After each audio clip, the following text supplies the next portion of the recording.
Hello everyone, welcome to my vlog. Today I'm really excited to share one of the most fascinating and haunting poems of English literature.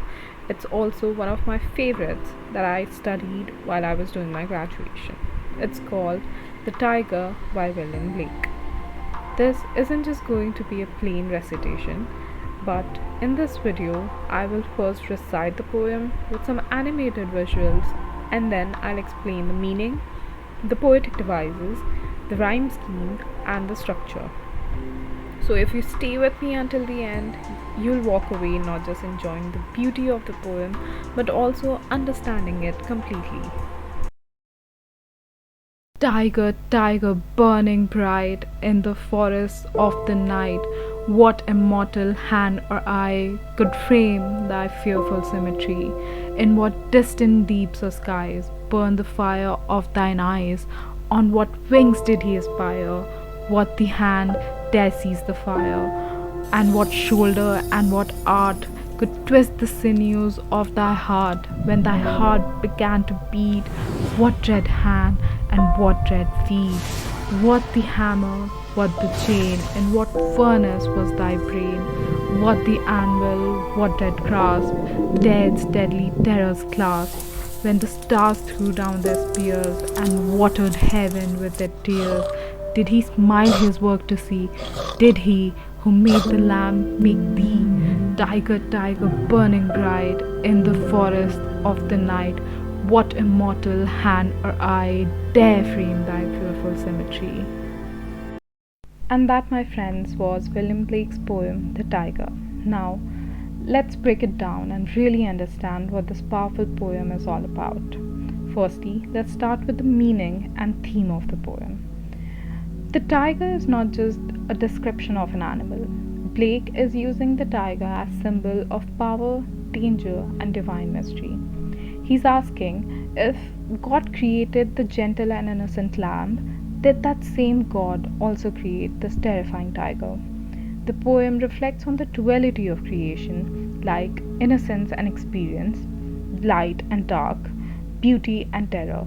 Also, you can imagine every counterparts that you normally see in the day-to-day life. Blake does not give us any answer, but instead fills the room with questions and makes us wonder about the nature of God and the universe. Now, further talking about the poetic devices that Blake uses, firstly, he uses imagery. For example, burning bright makes us picture glowing stripes in the darkness. Then he uses alliteration. Phrases like frame thy fearful symmetry creates rhythm and emphasis. The poem also relies heavily on rhetorical questions. Every stanza asks us a question, forcing us to think instead of giving us any conclusions. And finally, the poem relies heavily on symbolism. The tiger itself stands for divine power, energy, and even destructive beauty. Its darker counterpart to the lamb from Blake's earlier poem, The Lamb. Now, talking about the structure and the rhyme. Structurally, the poem is made of 6 stanzas, each containing 4 lines, which is also called as quatrain. The rhyme scheme is very simple, A, B, B. For example, bright rhymes with night, I rhymes with symmetry. This creates a chant-like, almost hypnotic effect. The rhythm is mostly trochoic, which means that it starts with a stressed syllable followed by an unstressed one. This pounding rhythm mirrors the heartbeat of the tiger, giving the poem a fierce, lively, and relentless energy. Now, talking about the deeper interpretations of the poem, what makes the tiger so profound is that it's not just about an animal or even about God. It's about the mystery of creation itself. The tiger represents the fact that beauty and terror often exist together. The same divine force that creates innocence also creates danger. Blake seems to suggest that to understand the world, we must embrace both sides of creation, the gentle lamb and the ferocious tiger.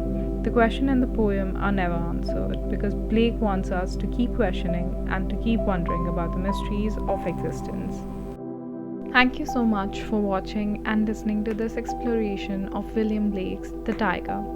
I hope you not only enjoyed the recitation but also came away with a deeper understanding of the poem. If you like this video, please share it, give it a like, and let me know in the comments which poem or piece of literature I should explore next. See you in my next video.